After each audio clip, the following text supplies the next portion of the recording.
Bienvenidos al seminario del capítulo América Latina de Ascola. Este es un seminario del semillero de competencia económica, más puntualmente sobre propiedad intelectual y derecho de la competencia. Les recuerdo a quienes entran por primera vez que Ascola es una asociación de académicos, es la Academic Society for Competition Law, y en el capítulo América Latina de Ascola pues tenemos estos seminarios en donde invitamos a integrantes del semillero a presentar sus documentos. En el caso de nuestra invitada de hoy, Lina María Díaz, va a presentar un texto, un capítulo que se llama La estandarización en los mercados con efectos de red, que es un capítulo dentro de un libro que se llama Los derechos de propiedad intelectual de la libre competencia, que editó la Universidad Externada de Colombia, y sobre el cual también nos contará algo más seguramente Lina María. Y pues contaremos, como ya les había dicho anteriormente, los que han llegado temprano, con Mario Navarrete comentando el documento de Lina. Ustedes ya saben cómo es la mecánica. Lina va a tener más o menos 20 minutos para presentar su documento y posteriormente le vamos a dar la palabra a Mario para que haga sus comentarios críticos, sus preguntas. Le damos un nuevo espacio a Lina para que aborde las preguntas de Mario, y después abrimos al público para que hagan preguntas. Las preguntas normalmente las hacemos por el chat. Hoy somos tan poquitos que de pronto si quieren, los que quieran hacer la pregunta, pues podemos abrir el micrófono. Y sin más, entonces Lina María Díaz, qué gusto tenerte, bienvenida a bordo. Por favor, el escenario es tuyo. Muchas gracias, Juan David. Muchas gracias a Mario por aceptar la invitación. Muchas gracias a todos los que nos acompañan en la tarde de hoy. Como lo decía Juan David, el tema que quisiera abordar o quisiera plantearles hoy es el tema de la estandarización de los mercados con efectos de red. Digamos que una de las preguntas de investigación principales era, ¿están viendo? Ya. ¿Cuáles son o cuál es el efecto de la estandarización de tecnologías en los mercados con efectos de red? O también por qué es necesaria la estandarización de tecnologías en los mercados con efectos de red. Para plantear o abordar esta pregunta, dividí el artículo y también la presente investigación en 4 partes principales. La primera es explicar en qué consisten los mercados con efectos de red y cuáles ha sido más bien desde el punto de vista teórico los efectos de la estandarización de tecnologías en los mismos. Luego, a partir de ahí surgen unos problemas que en la práctica se han tratado de resolver a través de la estandarización formal de los derechos de propiedad intelectual en estos mercados. Y de ahí surge también una segunda pregunta de mi investigación o del paper, y es, bueno, ¿qué efectos tiene esta estandarización para los países en desarrollo que se caracterizan principalmente por ser importadores de tecnología? Permítanme un segundo.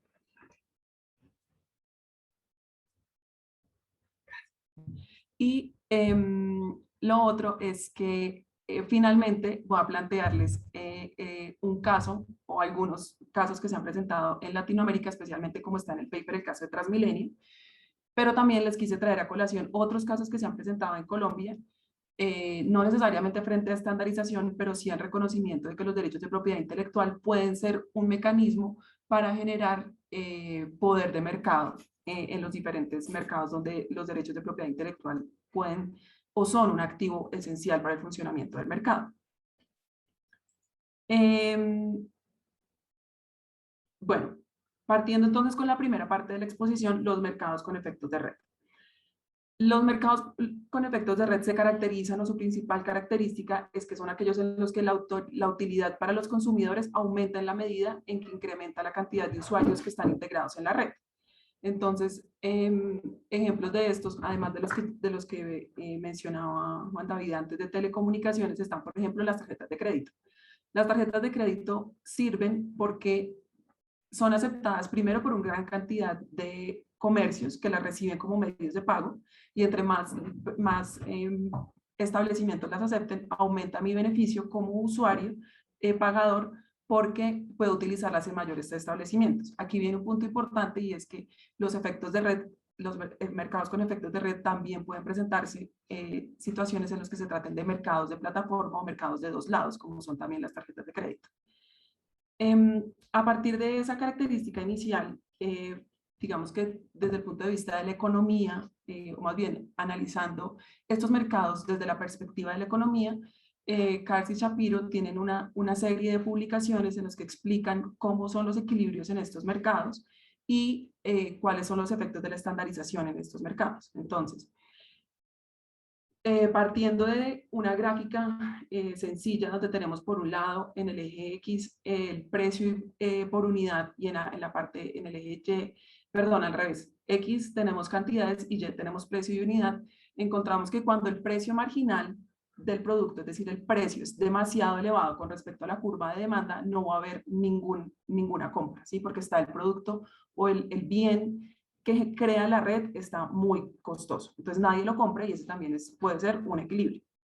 Además, cuando ya tenemos un precio marginal, un costo marginal que está al mismo nivel o se corta con la curva de demanda, vamos a encontrar tres equilibrios. El primero es un equilibrio en el que no se logra una masa crítica, no se logra una cantidad de demandantes que quieran adquirir este producto, entonces, por lo tanto, la red no se crea y siempre tiende a cero. Entonces, digamos que en este primer equilibrio, pese a que hay un corte o hay una equiparación entre el precio que yo estoy dispuesto a pagar y el precio al que están dispuestos a vender, no se crea la red porque no hay suficientes consumidores que se unan a esa red. El segundo equilibrio, ya hay aumentado la masa de consumidores y se cruzan precio y de demanda y de oferta. Pero también tenemos un equilibrio inestable. ¿Por qué? Porque cualquier aumento de la cantidad de consumidores nos va a llevar a que la curva crezca, no sé si ven mi mouse, a que aumente la curva de demanda. Y eso pero también puede pasar que si no aumenta lo suficientemente rápido, caiga otra vez al equilibrio de cero demanda del bien. Y tenemos el tercer equilibrio, que es el equilibrio más estable, en el cual también hay una coincidencia entre precios de demanda y precios de oferta, y ha aumentado la red de consumidores a un punto en el que ya pues se mantiene, digamos, la red funcionando. Sin embargo, este también es un equilibrio que va a ser estable. ¿Por qué? Porque si yo me voy, digamos que hacia el lado izquierdo, la utilidad que yo voy ganando es mayor la utilidad que tengo a ingresar a la red que el precio que tengo que pagar por ingresar a la red. Entonces digo, bueno, es mejor para mí tener celular que no tener celular, y el precio y la utilidad que voy a tener por el celular es mayor que el costo de ingresar a la red, ¿sí? Sin embargo, si hay una sobreoferta, o sea, una sobredemanda, una sobreutilización de la red, como les ponía en el ejemplo en el artículo, eso pasa, por ejemplo, cuando hay llamadas de Navidad o cuando hay accidentes y todo el mundo quiere contactarse con personas que están en una zona geográfica y las redes de telefonía simplemente no dan abasto. Entonces, en ese caso, la red vuelve al punto en el que es mayor la utilidad por estar en la red que el costo, pero no puede llegar y evita llegar a un punto de saturación de la red, porque ahí empieza lo que conoce como el feedback negativo, y en ese que la tecnología ya no está funcionando de forma adecuada. Ahora, ¿qué pasa con la estandarización? Vamos a ver la estandarización primero desde el punto de vista de la demanda, es decir, los consumidores. Y los consumidores tienen que responder una pregunta crucial: ¿qué tecnología voy a escoger para entrar a esta red? Entonces, el modelo que proponen Katz y Shapiro parte de tres supuestos fundamentales. Primero, tenemos un mercado con una cantidad N de consumidores, una cantidad fija de consumidores. Luego tenemos dos empresas que ofrecen esa tecnología o esas redes, A y B, y las tecnologías están patentadas, son sustitutas perfectas e incompatibles, es decir, tenemos dos redes. Y esto es un supuesto muy importante porque justamente desde el punto de vista de la oferta, lo que van a tener que decidir los productores, o sea, las empresas A y B, es si su tecnología es compatible o no, si la hacen compatible o no. Entonces, este modelo también es importante señalar que se trata de un modelo de un juego de dos tiempos, es decir, se trata de que las personas que están en este modelo, digamos que el consumidor y el productor, tienen que analizar cómo van a jugar frente a dos, digamos que lanzados o a dos tiempos diferentes, ¿sí? En D1, es en el primer momento del juego, el consumidor cuando va a escoger qué tecnología va a emplear, tiene que tratar de anticipar cuál va a ser la tecnología que va a ganar en el T2, es decir, cuál va a ser la tecnología estándar, digamos que de ahí en adelante. Entonces, para hacer eso, trata de anticipar la tecnología que va a ganar en el segundo momento. Entonces va a decir, bueno, ¿qué va a ser más barato? Si comprar una tecnología ahorita y de pronto quedarme por fuera de la red, o tratar de esperar y comprar la tecnología que esté en el segundo momento en la red, o se establezca como la red ganadora en el mercado. ¿Qué pasa? Cuando la tecnología, digamos cualquiera de las dos tecnologías, digamos la tecnología A, se establece como la tecnología ganadora en el primer momento del juego, va a tener una ventaja competitiva de tener una base instalada desde el primer momento. Es decir, si ustedes recuerdan, aquí lo importante era, para estar en el mercado, lograr una masa crítica que llevara mi tecnología a ser más beneficiosa para la gente que el precio que cobro por ella. Entonces, cuando estoy en el T1, si yo logro tener esa masa crítica, voy a tener una ventaja competitiva frente a la tecnología que ingrese en un segundo momento en el mercado. Eso explica por qué muchas tecnologías con efectos de red lo que hacen al principio cuando están ingresando al mercado es subsidiar la demanda. Eso quiere decir, le ofrezco todo a precio cero. Entonces, por ejemplo, en estos mercados, en estos momentos en los que estamos aquí en Colombia con nuevos operadores de servicios de red de telefonía celular y en general con computadores y demás que empiezan, o las aplicaciones que empiezan diciendo, le vendo, por ejemplo, el correo a precio cero. Usted puede ingresar a precio cero a ser usuario de esta red y no le vamos a cobrar, porque saben que entre más gente esté utilizando esa tecnología, van a tener una ventaja competitiva frente a las tecnologías que ingresen después en el mercado. ¿Qué pasa? En el tiempo 2, la tecnología que ingresa en el segundo mercado tiene que lograr también una masa crítica para lograr crear una red que tenga suficiente utilidad para los consumidores. Y eso hace que también tenga un incentivo a pelear muy fuerte en precios, y tiene que tener en cuenta también qué costos tiene para los consumidores el hecho de pasarse de una red a otra, que es lo que dice en la parte final. El stranding, es que las personas que entran al mercado, los consumidores en el segundo que optan por una tecnología en el segundo periodo de tiempo, no interiorizan el costo que generan para los consumidores en el primer momento de cambiar de tecnología. Entonces, en esta primera, digamos que por el lado de la demanda, tenemos un sesgo a que se escoja la tecnología que resulte más barata en el primer momento del juego o en el segundo momento del juego, y tenemos un sesgo a que los productores de tecnología intenten subsidiar la demanda para lograr esa masa crítica que haga que su tecnología se vuelva el estándar o la red más importante del mercado. Ahora, por el lado de la oferta, tenemos que los productores tienen que decidir si van a hacer que su tecnología sea compatible con las demás. Acuérdense que primera parte habíamos dicho que son tecnologías patentadas, sustitutas perfectas y que no son compatibles inicialmente. Entonces, en este segundo momento en el que vamos a mirar los productores qué van a hacer con sus tecnologías, tenemos que, como dice Shapiro en otro libro de él que se llama La economía digital, dice, en estos momentos, para mirar este juego, tenemos que mirar adelante y racionar hacia atrás. Es decir, tenemos que tratar de anticipar en T2 qué va a pasar para luego decidir en T1 cómo vamos a jugar. Entonces, si nosotros miramos lo que hacía a los compradores determinar qué tenían que escoger, era justamente que las tecnologías no eran compatibles. En este caso, los productores tienen que pensar, bueno, si yo hago que mi tecnología sea compatible con la de mi competidor, ¿cuál va a ser el efecto? Pues sencillamente que no importa quién gane en el T1, porque si son compatibles entre dos, pues realmente se está hablando de una sola red, ¿sí? Entonces, ¿qué pasa en eso? ¿Cuál es el efecto de que seamos compatibles en las dos tecnologías? Pues que ya no va a haber un incentivo tan grande a combatir, a pelear en costos, a subsidiar la demanda, porque podemos entrar libremente y si son compatibles, pues podemos pelear por otras cosas que no sean precio, por ejemplo, calidad de la red, u otros servicios que también puedan ser complementarios y que puedan llevar a un consumidor a escoger mi red o mi servicio que sea compatible con la del otro. Entonces, que es la empresa que asumimos o partimos del supuesto de que logra la base instalada o la ventaja competitiva de tener la base instalada en T1, dice, pues yo prefiero que haya compatibilidad, porque si hay compatibilidad, pues cuando B entre al mercado no va a haber tanta disputa en precios y yo puedo tener una red instalada grande y no tengo que bajar el precio, entonces gano por los dos lados. Y B, la decisión de B de si acepta la compatibilidad o no acepta la compatibilidad va a depender de, bueno, si quiere va a ganar, si quiere disminuir la posición de mercado de A o de qué utilidades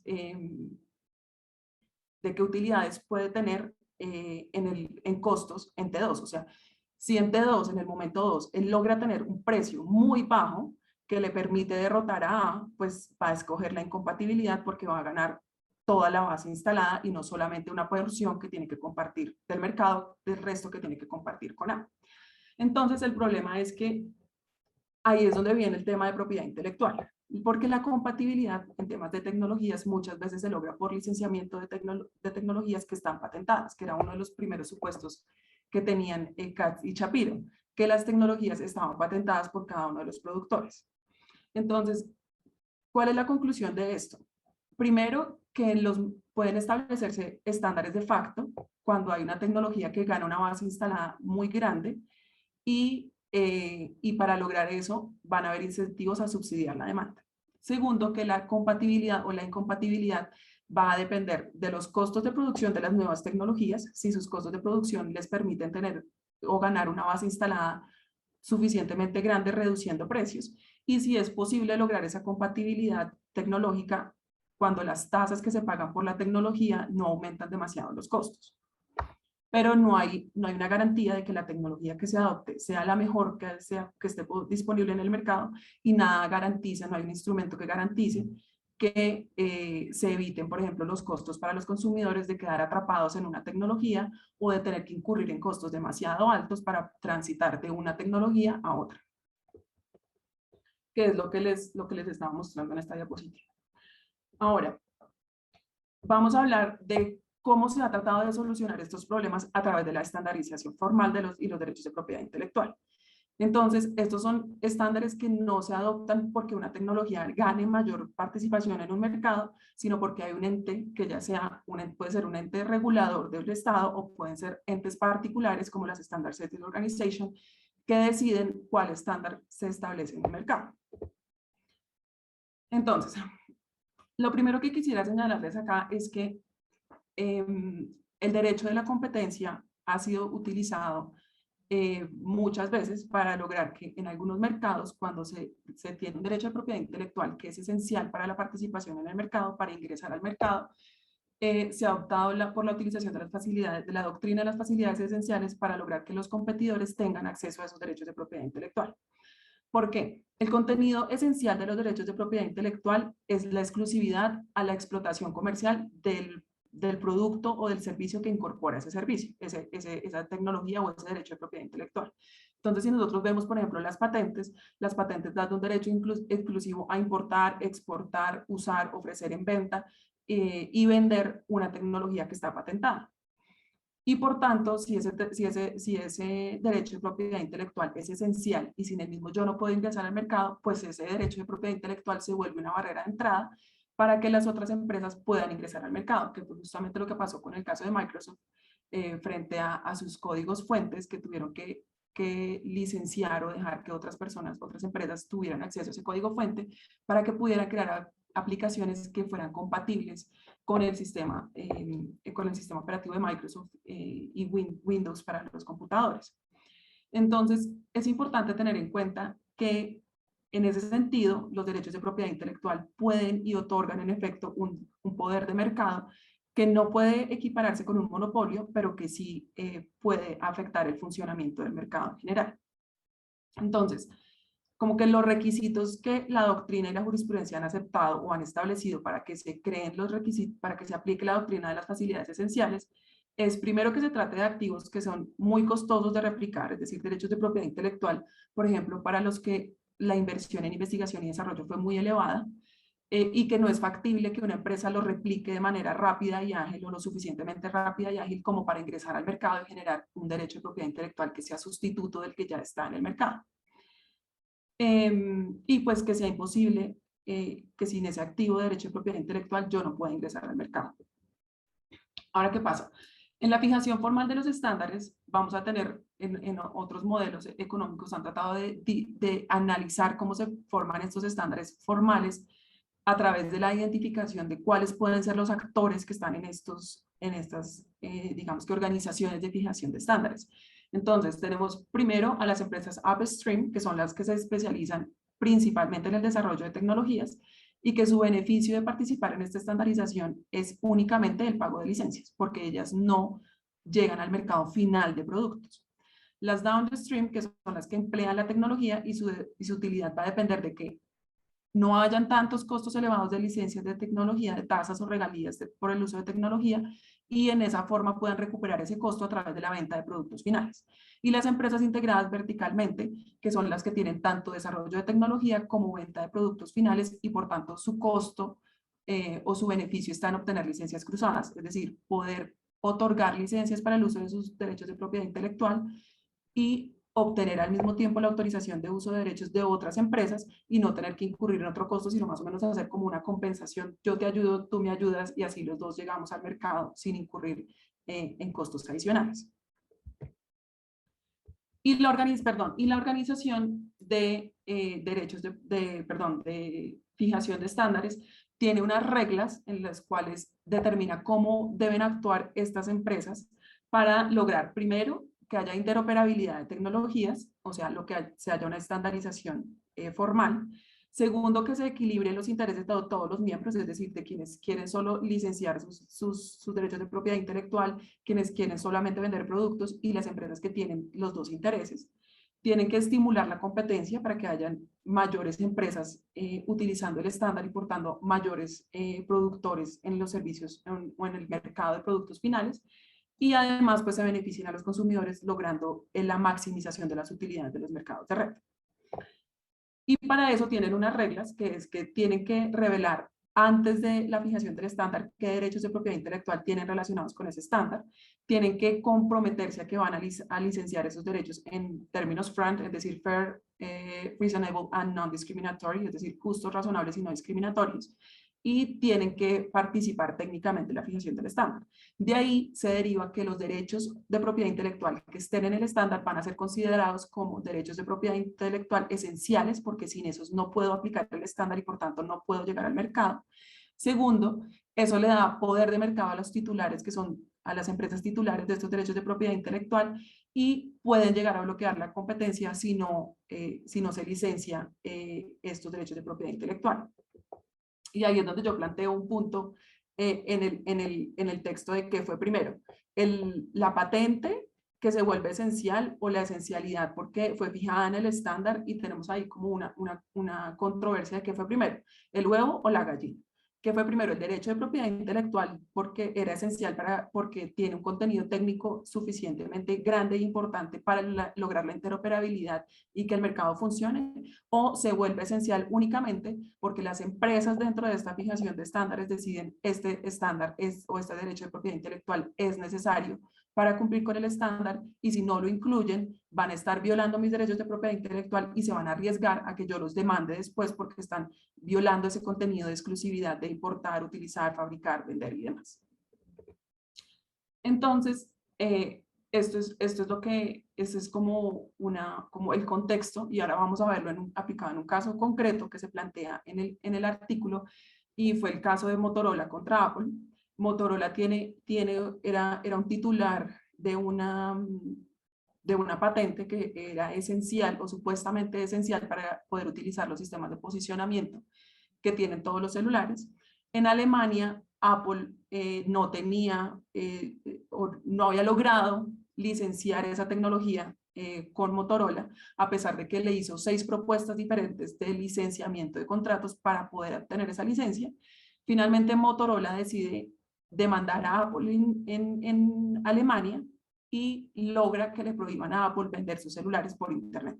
Entonces, ante el bloqueo ya de los productos finales en Alemania, Apple decide aceptar la licencia que le había ofrecido Motorola, y después es que es una licencia pues con muchos términos muy abusivos, y finalmente Apple decide hacer la consulta, los tribunales europeos deciden hacer la consulta a la Corte Europea diciéndole si la conducta de Motorola infringía las normas de competencia de la Unión Europea. Y lo que yo quisiera resaltar de este caso, más allá de cómo se resuelve, es que ni la Standard Setting Organization, que en este caso era la ETSI, ni el Tribunal Europeo o alemán deciden o analizan el contenido técnico de las patentes frente al contenido técnico del estándar. Las patentes tienen una cosa que se llaman reivindicaciones y tienen unos dibujos técnicos. En las reivindicaciones se establece en qué consiste el procedimiento o producto que se está patentando. Si por ejemplo dicen, por ejemplo, un proceso compuesto por los pasos tales y tales que permite lograr el resultado A, B, C y D, o un producto conformado, un chip conformado por A, B, C y D que permite hacer tales funciones. Nada de eso desde el punto de vista técnico fue analizado en este caso. Y eso me lleva a mí otra vez a plantearles la pregunta que yo les decía antes. ¿Qué fue? Bueno, en el caso para determinar, en este caso me estaba adelantando un poco, en este caso para determinar si la patente era esencial o no, la Corte se plantea dos preguntas. Si es indispensable para adoptar o cumplir con el estándar fijado por la ETSI. Entonces dicen, sí, porque ese estándar es ampliamente utilizado por los fabricantes de celulares. Y el segundo criterio era si la industria está atrapada en el estándar, si está bloqueada, está locked-in en ese estándar. Y dicen, sí, sí está bloqueada porque eso es necesario para la aplicación de las tecnologías 2G y porque todos los productores de celulares usan esa tecnología para el desarrollo de sus productos de telefonía. Entonces, no hay, como les decía antes, no hay un análisis técnico de cuáles son las reivindicaciones de la patente y exactamente técnicamente qué es lo que está estableciendo el estándar. Y ha habido varios estudios que cito en el artículo que muestran que el tema de la estandarización no tiene un criterio técnico, es simplemente las empresas levantando la mano y diciendo este derecho de propiedad intelectual es esencial para el estándar, por favor inclúyanlo como en la lista de derechos de propiedad intelectual que se tienen que licenciar y están logrando el pago de tasas y de regalías sin que haya un análisis técnico. Y esto es muy importante porque eso, digamos que muestra que una de las beneficios que se le otorgaba a este sistema de estandarización no se está logrando y es evitar el royalty stacking, es decir, que se acumulen y se acumulen y se acumulen y se acumulen regalías que en últimas hacen demasiado costosa la tecnología. Entonces, si no hay un análisis técnico de esta estandarización, pues no se logra reducir realmente el precio que se está pagando por la tecnología que se requiere para la implementación del estándar. Entonces, ETSI señala dentro de sus políticas que ellos primero no verifican la validez de esas patentes, es decir, que sean nuevas, novedosas, que cumplan con el nivel de no obviedad ni tengan aplicación industrial, porque eso solo lo hace un juez, y que tampoco revisan la esencialidad del estándar desde un punto de vista técnico, porque eso lo hacen basándose en que las empresas digan, levanto más la mano, este estándar, mi derecho de propiedad intelectual es esencial, entonces por tanto páguenme. Entonces, si ni la entidad que fija el estándar, ni la Corte está mirando este análisis técnico, pues está generando un sobrecosto que realmente no está beneficiando lo que se esperaba con estas entidades. Ahora, ¿qué estándar se vaya a analizar, se vaya a implementar al final? Va a depender mucho de la negociación interna que se dé al interior de estas organizaciones, especialmente de dos tipos de eficiencia. La eficiencia que yo tenga a raíz de la tecnología y de su implementación y en sí de la eficiencia de la tecnología en cuanto a sus características técnicas, ¿sí? O sea, una es la eficiencia técnica de la tecnología en sus componentes técnicos y otra es la eficiencia que se obtenga de la estandarización en cuanto a temas de compatibilidad con otras redes. Y pues obviamente también de los precios de licenciamiento. Entonces, el resultado, igual que en el tema de las estandarizaciones de facto, es que no tenemos una garantía de que la tecnología que se adopte vaya a ser la mejor, porque como les dije, también depende de costos de regalías. Aunque también es muy factible que se logre la interoperabilidad entre tecnologías y que por tanto haya un beneficio para los consumidores. El licenciamiento FRAND no está tan asegurado porque constantemente se ven problemas como el de Motorola y Apple en diferentes mercados. Y tampoco resuelve el problema de que las empresas o los mercados nos quedemos encerrados o encapsulados en una tecnología que puede no ser la mejor. Y pues como un tema adicional es que no hay una evaluación técnica de la esencialidad de los derechos de propiedad intelectual y eso ha llevado a que los costos de estos mecanismos de fijación de estándares pues se eleven. Ahora, un tema o una reflexión adicional que quise incluir en el paper es, bueno, ¿por qué esto es importante para los países en desarrollo? Lo primero es que nosotros no desarrollamos tanta tecnología. Colombia ha estado haciendo un esfuerzo muy grande por incentivar este desarrollo de tecnología a través de beneficios tributarios, pero pues no es algo que, o sea, yo creo que aún no podemos decir que seamos un país exportador de tecnología, sino todo lo contrario. Tampoco participamos en la fijación de estándares porque no, estas organizaciones son privadas. No cuentan con una representación pues, de los países que vaya una empresa colombiana a ver qué es lo que están haciendo ni nada de eso, sino que son los agentes de mercado que ya tienen todos estos derechos de propiedad intelectual los que participan en la fijación de estándares. Y por tanto terminamos importando tecnologías, importando estándares y tenemos como un obstáculo mayor para participar en estos mercados con efectos de red. Y entonces por eso se propone como que los países deberían financiar el desarrollo de tecnologías esenciales para que sus empresas no solo participen de un mercado, digamos que importando tecnologías, sino que también investiguen y desarrollen tecnologías que se vuelvan esenciales y que tenga todo el mundo que adoptar para poder participar en este mercado. Y segundo, que también las empresas, las compras públicas, como son los que determinan qué estándar de jure se va a implementar en muchos mercados, pues también traten de incorporar estándares que, si bien tienen que ser compatibles con los estándares internacionales, pueden en alguna medida también favorecer la adopción de estándares nacionales o que permitan a las empresas colombianas o nacionales beneficiarse o participar de estos mercados con efectos de red.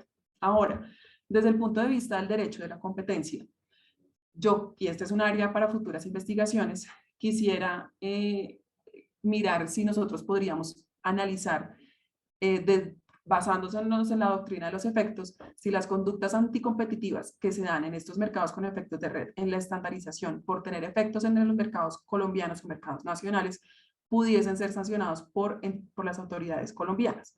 La doctrina de los efectos en Colombia nunca ha sido aplicada. De hecho, cuando yo trabajaba ya, como que la mencioné alguna vez y dijeron como no, porque nunca se ha aplicado, aunque tiene sustento legal.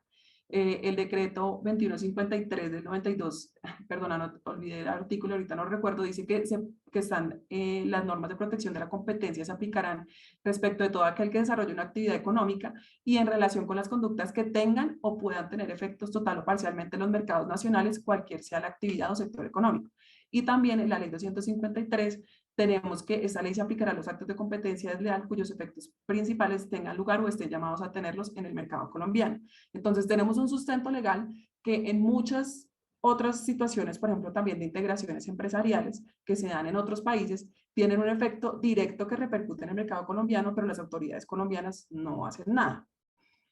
Y pues eso también nos podría ayudar a que participamos de manera más activa en decisiones que terminen afectando el mercado colombiano y los mercados con efectos de red. Pero esto es una investigación que está pendiente. Si a alguien le interesa, sería chévere mirar cómo podría, y ojalá hacerlo con econometría, mirar qué efecto realmente tiene esto y si se logra realmente un efecto con la aplicación de esta doctrina en Colombia. Y frente a los casos, como lo decía Juan David inicialmente, el caso de Transmilenio, que es el que muestra un poco, tiene una aplicación desde lo que les he venido contando sobre los mercados con efectos de red y la estandarización de tecnologías. Para los que no conocen Bogotá especialmente, Transmilenio es el sistema de transporte público de la ciudad, que son estos bucecitos que están en unas rutas especiales y que paran en unas estaciones y bueno, uno se sube y se mueve por toda la ciudad. ¿Qué pasa? El sistema de Transmilenio fue adoptado por fases en toda la ciudad. Ahorita están construyendo unas nuevas fases del sistema de Transmilenio y inicialmente el sistema de recaudo de estos servicios se realizaba por tarjetas uy, creo que me estoy pasando el tiempo, voy a correr. El tema de recaudo de las tarjetas lo hacía cada empresa que gestionaba cada una de las fases, se encargaba de la implementación de todos los elementos de la fase de transporte, recaudo, mantenimiento, bueno, todo. Y inicialmente en las fases 1 y 2, ese recaudo lo hacían unas empresas que se llamaban Angelcom y la Unión Temporal fase 2. Después, cuando se trata de crear un sistema integrado de transporte que incluya como interoperabilidad con otros mecanismos de transporte que no sean solo los buses, que cubran toda la ciudad, bueno, una gran cantidad de beneficios que se le daban a este sistema de transporte, sale un decreto que dice que el sistema de recaudo y control del servicio de usuario no se va a manejar por fases, sino que lo va a manejar una sola empresa para todo el sistema. Y ahí es cuando llega el recaudo unificado, que se lo adjudican a una empresa que se llama Recaudo Bogotá SAS. Y hubo un problema, una demanda por abuso de posición dominante que interpone Recaudo Bogotá, porque al momento en el que se iba a hacer la transición del pago por fases que tenían Angelcom y Kep Technology, tenía que haber una transición tecnológica también al sistema de recaudo unificado. ¿Por qué? Porque el sistema de compra de tarjetas y pago con tarjetas y el control de los torniquetes tenía que estar unificado en todas las fases de Transmilenio. Supuestamente, o la idea era que esto se lograra a través de un consenso que tenían que tener todas las empresas que participan del sistema con la entidad que organiza el sistema, que se llama Transmilenio S.A., y ellos tenían que fijar el estándar para determinar cómo iba a ser ese sistema de recaudo. Finalmente, eso se demora más de un año porque Angelcom no les da la información acerca de cuál es el software que tenían que utilizar para ser compatibles con el sistema de recaudo que ya estaba instalado. Se demoran año y medio hasta que la entidad de Transmilenio, que gestiona a Transmilenio, la empresa pública, decide por medio de un decreto determinar cuál va a ser el estándar. Ponen varias demandas en contra de Angelcom, una en asuntos jurisdiccionales ante la Superintendencia de Industria y Comercio, y finalmente ellos dicen, bueno, tal es la empresa que nos vende el software. Sin embargo, no hay una sanción por abuso de posición dominante porque la superintendencia a lo largo de todo el proceso tiene diferentes versiones acerca de cómo debe determinarse el mercado relevante. Unas veces dice es el mercado relevante únicamente las fases 1 y 2, en el cual Recaudo Bogotá no está funcionando porque pues no tiene control de estas estaciones, sino que todavía están en manos de Angelcom.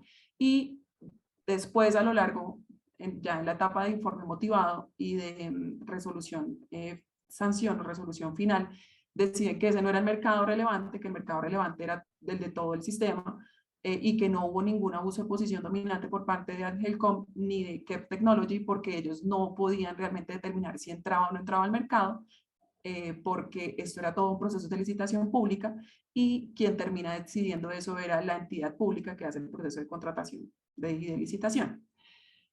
Mis comentarios frente a este caso son, bueno, esas son las diferentes tarjeticas que se utilizan en el sistema de Transmilenio para los que no viven en Bogotá. Mis comentarios frente a este caso es, primero, que hay que diferenciar los mercados de tecnología con los mercados de productos finales. Tenemos que, obviamente estos mercados están íntimamente relacionados porque yo no puedo tener un producto, vender un teléfono celular ni vender un computador si no tengo las licencias que me permitan usar esa tecnología y venderlo a través de un computador. Y por tanto, pues una cosa era el servicio de recaudo y otra cosa era el acceso a la tecnología para que pudiera funcionar este mercado. Lo otro es que habría definitivamente una fijación de estándares tecnológicos que debían haberse realizado a través del Comité de Gestión del Sistema de Recaudo de Transmilenio y que Angelcom finalmente controló y evitó que se diera esa estandarización porque no quiso entregar cuál era la información. Ahí en la resolución se cuentan como varios incidentes que hay en las reuniones en los que tenían que determinarse el estándar. Lo otro es que se volvió definitivamente un activo esencial el tener esta información porque finalmente Recaudo Bogotá lo que termina haciendo es poner unos lectores en algunas estaciones para lograr que leyeran tanto unas tarjetas como las otras, porque no se logró esa interoperabilidad. Y finalmente una reflexión que a mí me parece muy importante y es, bueno, digamos que no, que para Recaudo Bogotá cambiar unos cuantos torniquetes pues no era un costo demasiado alto, pero esto se trata de un sistema de transporte público que usan muchas personas que no tienen pues abundancia de recursos, sino que tienen que recurrir a un sistema público y tener dos tarjetas, tener que estar pagando diferentes, bueno, el costo de la tarjeta tiene que pagarse una sola vez, pero incluso si sumamos o agregamos la cantidad, el costo de todos estos usuarios teniendo que cambiar constantemente de tarjetas y recomprar una tarjeta, recargar en un lado, recargar en el otro, pues es un costo que hace que los consumidores vean disminuido su beneficio de estar en la red. Y finalmente otros casos que se han presentado en Colombia frente a sociedades de gestión colectiva, permítanme un segundo.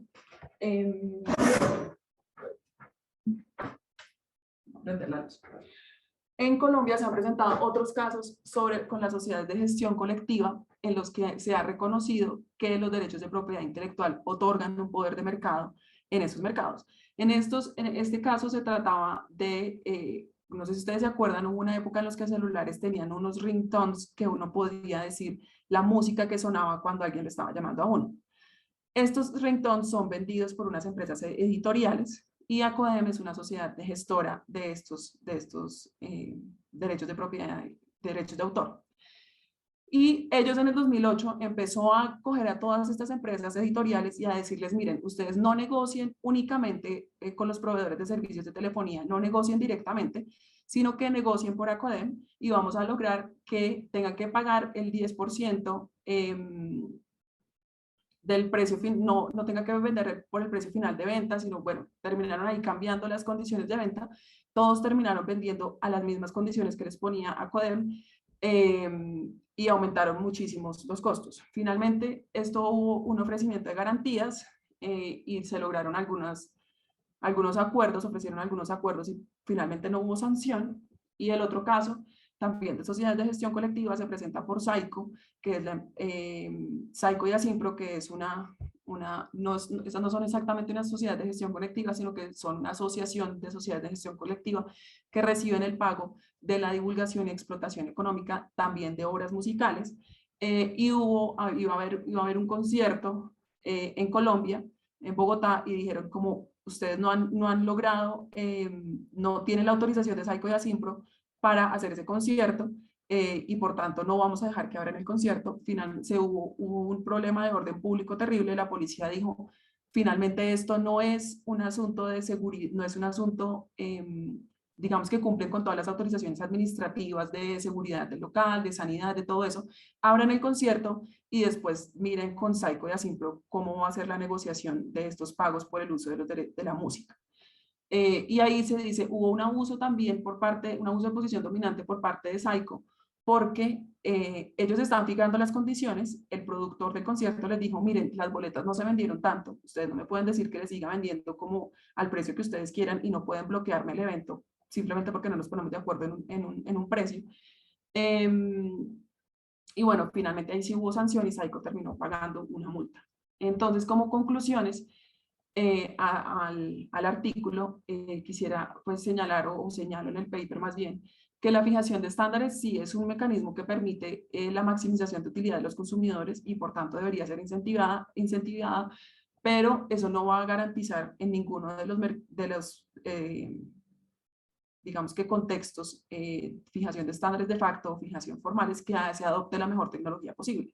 Es más, si nosotros miramos, por ejemplo, el teclado, nuestro teclado QBerry, no es el mejor teclado posible porque fue un estándar que se fijó hace demasiado tiempo y aunque después se desarrollaron teclados que son mucho más fáciles de usar para la gente, simplemente el cambio de esa tecnología pues es muy difícil porque ya todos sabemos cómo usar ese teclado. Entonces, aunque haya unas mejores tecnologías que puedan ser de pronto más eficientes, no se adoptan porque ya el estándar se quedó con una tecnología cuyo cambio de adaptación pues es demasiado elevado y ya estamos atrapados en esa tecnología. Entonces, por eso es importante que cuando se adopte el estándar, se trate de mirar un poco hacia adelante, como decía Shapiro, para tratar de evitar un costo de cambio de tecnología que sea demasiado elevado. Lo otro es que los derechos de propiedad intelectual y los derechos de la competencia, pues desde que yo estoy estudiando, que hice mi primera tesis, me ha llamado mucho la atención y siempre deben mantenerse juntos. O sea, uno no puede como lograr el perfecto funcionamiento de los derechos de propiedad intelectual si no tiene el control del derecho de la competencia. y que para que se maximice, digamos, los beneficios que se otorga a la estandarización, tiene que haber un análisis técnico de los derechos de propiedad intelectual y del contenido técnico que se fija en el estándar, para evitar que haya una, digamos que sobreoferta innecesaria de derechos de propiedad intelectual que realmente no le están aportando nada al estándar. Y finalmente, que los países en desarrollo todavía tenemos mucho camino que recorrer, tenemos muchas cosas que mejorar, y que debemos apuntarle a crear tecnologías esenciales para las tecnologías que están desarrollándose ahorita en la cuarta revolución industrial. Tenemos que apuntarle a eso. Y eso es todo. Muchas gracias. Bueno, Lina María, muy bien. Solo te me pasaste por 20 minutos, pero lo hiciste muy bien. La verdad es que no te interrumpí porque me parece que es muy valioso el trabajo que hiciste. Además, estabas luchando con dos gatos simultáneamente. La gente no sabía, pero guardaste la compostura a pesar de la pelea de dos gatos que había en tu cuarto. Realmente da gusto escucharte y luego si quieres, nos cuentas a los que estamos escuchando hoy y el día de mañana en YouTube cómo conseguimos el libro en el que aparece este capítulo. Pero eso ya lo dejamos, esa publicidad la dejamos para luego. Más bien, dado que estamos cortos de tiempo, voy a proponerle a Mario que si quiere seguir adelante con su charla comentada, entonces voy a dejar de compartir tu pantalla, Lina, un segundo. Y ya deberías poder desmutearte, Mari. Gracias, Juan David. No, más bien lo que yo quería era hacerle preguntas a Lina. Primero felicitarle a Lina por un tan buen artículo, que está tan bien construido y explica tan bien los puntos que aborda. Y sobre un tema que es de un nicho bastante difícil, ¿no? O sea, como Lina nos decía, encontrar los casos es un reto, y por supuesto, o sea, es una interacción bastante específica. Entonces, no, yo solamente quería hacerle un par de preguntas a Lina, y vi que algunas hacían algunas preguntas ya en el chat que también tocaban algunos temas que yo quería abordar. Lo primero que te quería preguntar, Lina, es justamente, y es una de las conclusiones y una de las recomendaciones que tú haces, esta confusión o mezcla entre la esencialidad de los derechos de propiedad intelectual y la necesidad técnica del estándar, que en la práctica se toman como, o el test se aborda como uno solo, y es lo que tú dices, ¿no? Lo único que hace es elevar los costos porque no se considera adecuadamente si es que el derecho de propiedad intelectual es verdaderamente, es tecnológicamente necesario, más allá de cumplir el requisito de esencialidad legal. ¿Crees que modificar ese requisito, o sea, modificar el test legal y hacer que las autoridades miren no la esencialidad jurídica, sino la necesidad técnica, es un paso como prácticamente viable? ¿O tú crees que, como tú decías en tu artículo, cuando quien hace este análisis son, por ejemplo, personas expertas en patentes, el error se reduce sustancialmente, pero los costos de hacer ese test podrían ser demasiado altos, sobre todo, igual en tu paper, cuando tú citas ejemplos de una tecnología y que se reclamaron al menos 6,000 patentes como parte del proceso. Entonces,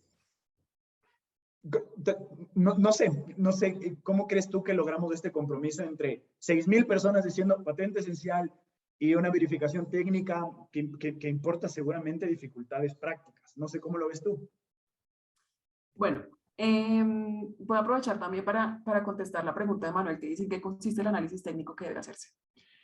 El análisis técnico, o sea, las patentes, como les decía a lo largo de la exposición, tienen una parte principalmente técnica, o sea, eso ni siquiera lo redactan abogados, lo redactan técnicos que saben del área específica, biólogos, ingenieros, o sea, son tomas esencialmente técnicos, tienen unos dibujos técnicos que dicen la figura 1 está conformada por tales elementos y estos elementos hacen A, B, C y D.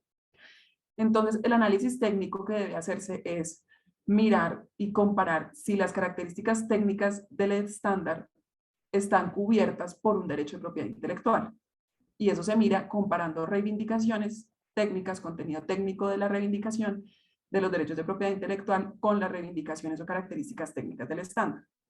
Ahora, la pregunta de Mario referente a cómo logramos hacer eso en la práctica. Yo creo que igual que en el tema de cómo se hacen patentes, hay que hacerlo, como dirían por ahí, por el principio y el final. El principio en la fijación propia del estándar, ¿sí? Si yo soy una entidad técnica, dígase especializada en telecomunicaciones, especializada en transporte de carga, especializada en aviones, especializada en USBs, especializada en lo que sea, yo tengo que tener el conocimiento técnico y tener a mi interior personas que tengan esos conocimientos específicos técnicos que definan la red debe tener una interconectividad de una capacidad de X, debe tener, no sé, no sé, temperatura, velocidad, no sé, debe tener unas características técnicas especiales. Y si yo estoy llamando a unas empresas y les estoy diciendo, díganme cuáles son sus derechos de propiedad intelectual esenciales, yo tengo que poder revisar técnicamente si esa patente cumple o cubre ese elemento esencial de las patentes, del estándar, como lo hacen las oficinas de propiedad intelectual, que tienen unos técnicos que miran si una patente cumple con el nivel de novedad, utilidad, aplicación industrial, novedad, mirando el estado del arte y mirando las reivindicaciones de la patente. Entonces, ese sería un primer momento.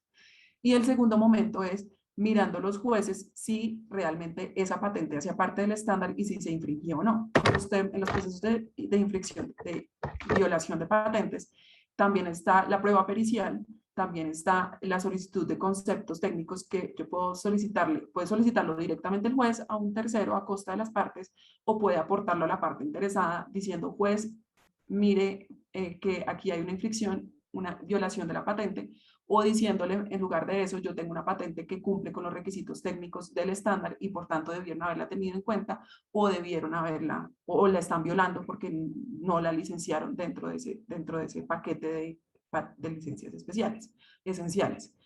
Y creo que si nosotros lográramos establecer digamos que análisis técnico de la esencialidad de los estándares, que es algo que yo creo que se va a empezar a hacer, porque la Unión Europea ya sacó un documento que cito ahí en el paper en el que dice efectivamente eso, o sea, si nosotros no logramos esa evaluación técnica como se hace ya con las patentes, simplemente esto de los estándares se nos va a salir de las manos, entre otras porque ellos tienen unas políticas que definen cómo deben funcionar estas entidades y no tienen como ese requisito de análisis técnico de la esencialidad de la patente o de los derechos de propiedad intelectual, porque no son solo patentes, pueden haber diseños, pueden haber circuitos, pueden haber muchas cosas. De acuerdo. Entonces, ¿tú crees que es un poco trasladar el conocimiento técnico y aplicarlo? O sea, más bien no dejarlo por fuera, sino ya lo que ya se hace con personas y con funcionarios públicos, incluso con técnicos especializados, dependiendo del organismo, trasladar eso al estándar. Perfecto. Y te quería preguntar también un tema, ya visto desde la perspectiva de competencia, ¿tú crees, qué estándar crees que es más útil para la licencia? O sea, ¿tú crees que el estándar americano europeo es más útil, siendo que la diferencia es como el FAIR, ¿no? La F, o sea, entonces, ¿crees que ese estándar hace una diferencia? ¿O la inclusión de los términos justos hace una diferencia en el licenciamiento? ¿O crees que al final del día el estándar es lo mismo? Yo considero que son equiparables. O sea, ¿qué pasa? Si nosotros miramos en el tema, por ejemplo, europeo, a través de jurisprudencia, se ha ido desarrollando un conjunto de pasos o parámetros que tiene que cumplir la empresa que se niega a otorgar la licencia para efectivamente, por ejemplo, hacer efectivos sus derechos de propiedad intelectual ante una corte. Es decir, a través de jurisprudencia se dijo, usted primero tiene que decir que su derecho es fundamental para el estándar. Tiene que contactar a la persona que está infringiendo el estándar y ofrecerle una licencia. Esa licencia tiene que cumplir con unas características de que sea justo y razonable y no discriminatorio, sin que discriminatorio pueda entenderse como que la licencia tiene que ser igual en los mismos términos para todo el mundo y al mismo precio. Y cuando ya no logre hacer todos estos pasos anteriores, usted tiene que, ahí sí puede demandar. Únicamente cuando usted no ha cumplido con esto, si usted demanda, está incurriendo en un abuso de posición dominante o está en un acuerdo o está en una conducta anticompetitiva. Yo creo que son equiparables porque digamos que si uno mira el contenido de los dos, como que le apuntan a lo mismo, y es a que no se logre, no haya una afectación del mercado a través de los derechos de propiedad intelectual. Lo que pasa es que yo estoy de acuerdo con el punto de vista estadounidense, y es que determinar que es justo es muy difícil. Entonces yo por eso me voy más bien por el lado de que sea razonable y no discriminatorio, y no tratar de meterle justicia, porque creo que es algo muy difícil de establecer, y como que los parámetros a veces eso se puede prestar un poco para subjetividad y arbitrariedad. Entonces digamos que por eso me inclino más por el estadounidense. De acuerdo. Y quería preguntarte también, una de las conclusiones de los temas más interesantes que dices que Colombia, por supuesto Ecuador, en Latinoamérica en general somos importadores de tecnología, y una de las propuestas que sugieres es, por supuesto, la inversión en investigación y desarrollo. Lo que tú dices, Colombia tiene un plan justamente para atraer inversión tecnológica o de investigación y desarrollo tecnológico. ¿No crees que en algún punto tal vez se necesite una solución de un corte más político para abordar el problema? Porque es claro que, o sea, cuando miras, y por supuesto tú debes conocer esos números muchísimo mejor que yo, cuando miras el número de patentes que se registran en las oficinas por países, o sea, Latinoamérica como región está tan atrás del resto del mundo que al final del día parece que la inversión pública siempre se va a quedar corta, o se va a quedar corta al menos de aquí a las siguientes décadas. Tal vez no sería algún mecanismo, una solución política, algo trabajable para lograr la inserción adecuada en estas tecnologías que al final vamos a terminar utilizando. Que todos usamos celulares, todos utilizamos todas las redes y los estándares en los que no participamos.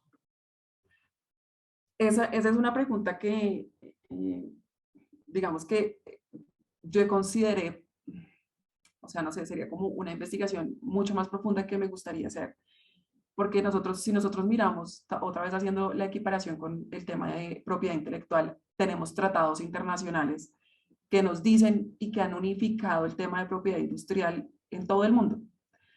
Y yo creo que, digamos que una solución política a esto sería lograr un tratado internacional que determine cómo deberían ser esta adopción de estándares a nivel internacional y para todas las tecnologías. Sin embargo, si nosotros miramos cómo está el contexto multilateral en estos momentos, con una OMS que no ha funcionado en los últimos años, con un problema de globalización, de que ya nadie quiere estar globalizado por los temas que hemos tenido por cadenas globales de suministro de medicamentos, de suministros para hacer frente a la pandemia y demás, no lo creo posible. Que fuera lo ideal, sí, sería lo ideal, sería un ideal que no tuviéramos un tratado que dijera que, por ejemplo, estas organizaciones de estandarización tienen que asegurar la participación de empresas de estados o de países en desarrollo, que tuvieran que decir que deben hacer una evaluación de impacto de cambio de tecnologías para evitar la cautividad, y que entonces tenemos que pensar lo que decía Shapiro, tratar de mirar hacia adelante para razonar en el presente. Entonces tratar de decir cómo debería ser esa fijación del estándar para que el usuario al final no quede atrapado en una tecnología que no funciona. Que esos tratados nos dijeran, por ejemplo, que va a haber una evaluación técnica de la estandarización de las patentes, y que no va a ser simplemente unas empresas diciendo mi patente es esencial. Que fijaran, por ejemplo, cuál va a ser el precio de las patentes una vez están incluidas en el estándar para luego licenciarlas. Que no pueden haber, por ejemplo, ayudas estatales para las empresas tecnológicas que participan en el estándar. Mejor dicho, 1001 temas que podrían fijarse a través de una decisión política y a través de un tratado internacional. Pero sin embargo, si vemos el contexto actual multilateral, no creo que vaya a pasar. No. Y voy a aprovechar también para responder otra pregunta de Manuel, que dice: ¿de qué forma propones que el Estado y en los países en desarrollo participe o incentive la investigación y desarrollo de tecnologías esenciales, y por qué solamente en tecnologías esenciales? ¿De qué forma proponen que lo haga? Yo creo que ahí, digamos que estoy de acuerdo y tengo como esperanzas en lo que está haciendo actualmente Colombia, y es lograr dos cosas. Primero, una unión entre las universidades y las empresas. Ahorita Colombia tiene unos incentivos tributarios en los que las empresas que inviertan en tecnología les hacen unas deducciones del impuesto de renta del valor que hayan invertido si presentan proyectos de investigación que cumplan con unos requisitos, y uno de esos requisitos es que estén avalados por entidades que estén avaladas por el Ministerio de Educación, es decir, entidades de centros de investigación, por ejemplo. Y eso logra que nuestra investigación científica esté al servicio de la industria y esté dirigida a un mercado y no estemos, no sé, inventándonos algo que puede ser muy genial, pero pues que en últimas no va a tener un valor en la economía porque no se va a poder vender a nadie. Y me parece que eso es una parte importante. Y la otra tendencia es educación.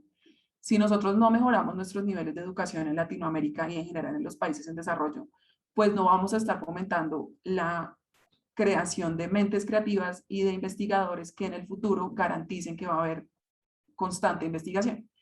Entonces, me parece que eso es fundamental. ¿Y por qué solamente en tecnologías esenciales? No solamente en tecnologías esenciales, pero sí principalmente en tecnologías esenciales. Porque si las tecnologías esenciales se adoptan en un estándar, pues todo el mundo las tiene que utilizar y nos termina pagando regalías que van a terminar financiando investigación en el futuro. Entonces, no es solamente por tecnologías esenciales, pero sí considero que debería ser principalmente en tecnologías esenciales.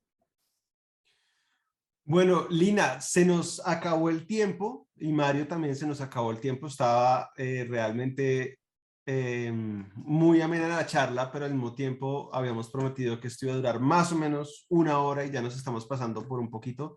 Las preguntas además ya las abordaste en el chat, Lina, entonces ya por ese lado también quedamos tranquilos que nuestros oyentes o mejor quienes estén viéndonos desde toda América Latina pues hayan satisfecho sus curiosidades. A mí la verdad es que me gustó mucho ver cómo usaste un tema muy complejo que se requiere mucha comodidad con hablar y entender sobre la economía de las plataformas, sobre propiedad intelectual, sobre derecho a la competencia, pero al mismo tiempo ser capaz de aplicarlo a nuestras realidades, a nuestros mercados, a nuestros casos, y eso me dio muchísimo gusto verlo.